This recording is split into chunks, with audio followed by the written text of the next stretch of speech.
వీళ్ళేమంటారు, ఎవరైనా తీస్తే long shot తీస్తారు, దగ్గర పోయి క్లోజ్ షాట్ తీస్తారా? ఎవడైనా యాక్సిడెంట్ అయ్యి కారు కింద పడితే ఏం చేస్తారు? ఫస్ట్ షాట్ తీస్తారు. షాట్ మన కెమెరామ్యాన్లు కాదు కదా, ఎవడో తీసాడు. కెమెరామ్యాన్ అయినా అన్ని రకాల షాట్. ఇప్పుడు జగన్ ఉన్న ఏదైతే ఉందో కాన్వే ఆ కారు కింద పడినట్టుగా క్లోజ్అప్ షాట్, క్లోజ్అప్ షాట్ మాత్రమే ఉంది. కాబట్టి ఇది ఎడిటింగ్లో వీళ్ళు చేశారు. ఇప్పుడు ఏ వచ్చినాక ఏమన్నా చేయొచ్చు. మనం ఇలాగ అడిగితే ఏ అలాంటి షాట్ ఇస్తుంది. ఇలా క్లోజ్అప్ షాట్లో పలానా కారు కింద పడినట్టు మనం ఫోటో పెట్టామనుకో, ఈ కారు కింద ఈ మనిషి పడినట్టు ఇస్తుంది ఏ నీట్గా. అదేం తెలియదు మనకి, అది రేపు పొద్దున ఫోరెన్సిక్లో తెలుస్తుంది. వీళ్ళకి కూడా తెలుసు ఇవన్నీ, గవర్నమెంట్కి కూడా. కానీ జగన్ని బదనాం చేయాలనే ఉద్దేశంతో జగన్ది సక్సెస్ అవుతూ ఉంది. ప్రజలు విపరీతంగా వస్తున్నారు. మన పొదిల్లో కానీ, అంతకుముందు గుంటూరు మిర్చియాట్లో కానీ, ఇప్పుడు పల్నాడులో కానీ విపరీతంగా జనం వస్తున్నారు. ఇది జగన్కి మైలేజ్ అవుతుంది, మనకి ప్రభుత్వానికి వ్యతిరేకత క్రియేట్ అవుతుంది. దీన్ని ఆపాలి, జగన్ ఆపాలి. ప్రజల్లోకి జగన్ విపరీతంగా వెళ్తే మనకి ఇబ్బంది. ఎందుకంటే సూపర్ 6 అమలు చేయలేని పరిస్థితి ఉంది. డబ్బులు లేవు. 1,30,000 కోట్లు ఎవరి ఇయర్ ఖర్చు పెట్టాలి, అంత డబ్బులు లేదు. ఎందుకంటే జగన్ 77,000 పెట్టినప్పుడే, 77,000 కోట్లు పెట్టినప్పుడే 10 లక్షల కోట్లు అప్పు అయిందని వీళ్ళే చెప్తున్నారు. ఇప్పుడు దాదాపు డబుల్ అనమాట. ఆల్రెడీ 1 ఇయర్కి 1,60,000 crores వీళ్ళు అప్పు చేశారు. సో ఈ విధంగా 5 ఏళ్ళకి ఏమవుతుంది, ఇదొక 5 లక్షలు, అదొక 3 లక్షలు, 8 లక్షలు 5 ఏళ్ళకి వీళ్ళ అప్పు పెరుగుతుంది. ఆల్రెడీ 10 అన్నారు, 18 లక్షలు అప్పు అవుతుంది. సో మళ్ళీ వడ్డీలు కట్టాలి. సో ఎక్కడి నుంచి వస్తుంది ఈ రెవెన్యూ? యాడుంది? ఇంకా అభివృద్ధికి ఏం పెడతారు వీళ్ళు? ప్రాజెక్టులకి ఏమి ఇస్తారు? సో ఇటువంటి ఒక ఫెయిల్యూర్ స్టేట్ అంటాం దాన్ని. ఫెయిల్యూర్ స్టేట్లో తెలుగుదేశం కూటమి ఉంది. సో ఎందుకంటే అలివుగాని హామీలు ఇచ్చేశారు కాబట్టి. ఎక్కడైనా ఉంది, కర్ణాటకలో కాంగ్రెస్ అయినా, ఇక్కడ కాంగ్రెస్ అయినా ఇదే పరిస్థితి. సో ఎందుకంటే జగన్ కంటే మనం ఎక్కువ ఇస్తే మనకు ఓట్లేస్తారనేది లాజిక్ అంతే. ఇచ్చేసారు, ఇప్పుడు అమలు కాలేదు. దీన్ని జగన్ ఉపయోగించుకోవడం మొదలుపెట్టాడు. జగన్ కట్ చేయాలి, కేసులు పెట్టడం మొదలుపెట్టారు. ఇంతే జరుగుతుంది ఇక్కడ.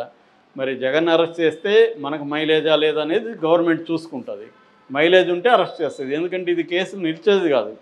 ఇప్పుడు రేపు మన అల్లు అర్జున్ దాంట్లో ఆయన పేరేమి నిరంజన్ రెడ్డి లాగా ఒక అడ్వకేట్ దిగాడు అనుకో, పెద్ద అడ్వకేట్. దీంట్లో ఇతను ప్రూవ్ కాదు అసలు. ఇతని మీద కేసే కొట్టించారు. 105 అసలు చెల్లుబాటు కాదు ఇతని మీద.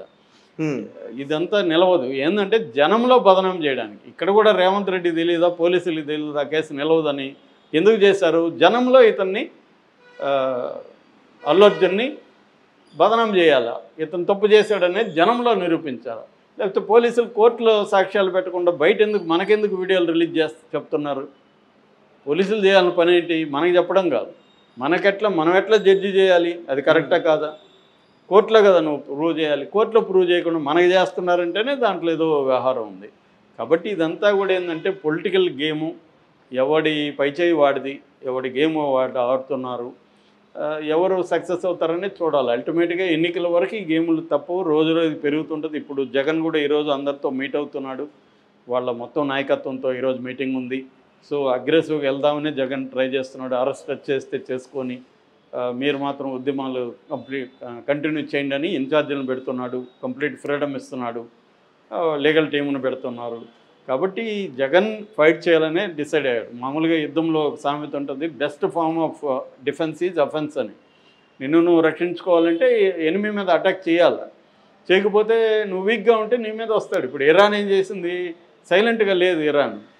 అటాక్ ఓకే అని అటాక్ చేసింది. అటాక్ చేస్తే అవతల సైలెంట్ అయిపోయారుగా. జగన్ స్ట్రాటజీ కూడా అదే, చేద్దాం, అటాక్ చేద్దాం అనేది. దానివల్ల ప్రజల్లో కూడా జగన్కి మంచి ఇది వస్తుంది. రోజు జగన్ పేరే మీడియా చెప్పి జగన్కి ఇంకా పేరు వస్తుంది. తెలుగుదేశం మీడియా అదెవరో చెప్తున్నారు, పాత ఏదో సినిమాలో ఉంటుంది కదా, ఫలాంది చెప్పిరాబో అంటే వాడు ఇంకేదో చెప్తాడు villain Pullaiah.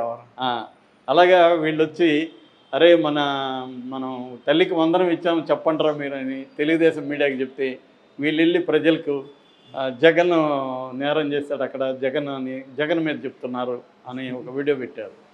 So Telugu Desam media అంతా కూడా జగన్ని ప్రమోట్ చేస్తుంది తప్ప వీళ్ళు ఇచ్చిన తల్లికి వందనం కావచ్చు, లేకపోతే వీళ్ళు చేస్తున్న అమరావతి అభివృద్ధి కావచ్చు, ఇంకొకటి పాజిటివ్ అనేది తీసుకెళ్ళట్లేదు. సో దీనివల్ల జగన్కే మైలేజ్ వస్తుంది, జగన్ చుట్టూ డిస్కషన్ జరుగుతుంది. సో వీళ్ళ పథకాలు అమలు కాలేదని ఒక విమర్శ వస్తుంది. ఇది జరుగుతుంది. అల్టిమేట్గా ఈ గేమ్లో ఇవి కంటిన్యూ అవుతూ ఉంటాయి.